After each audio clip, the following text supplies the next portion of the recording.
Na? Wagid.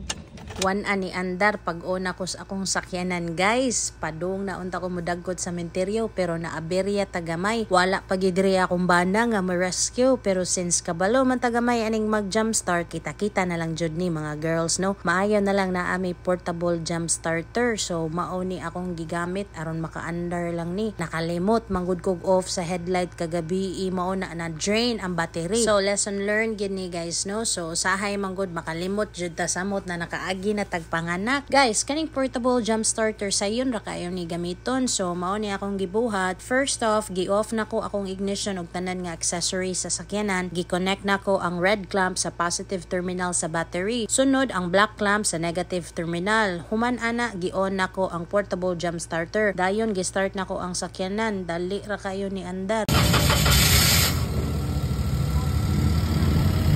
So pag andar ana gi-off na ko ang jump starter o gikuha na ko ang clamp. So dali na kayo gamiton guys, safe pag yun. Perfect kaayo ni labi na kung mag-travel ka og layo. Just in case lang dalha jud ninyo. So mao na mga girls no, sa mga first time car owners ug sa mga ladies nga wala gyud idea when it comes to cars, dapat gyud na amo ani sa inyong sakyanan kay life saver jud kaayo ni.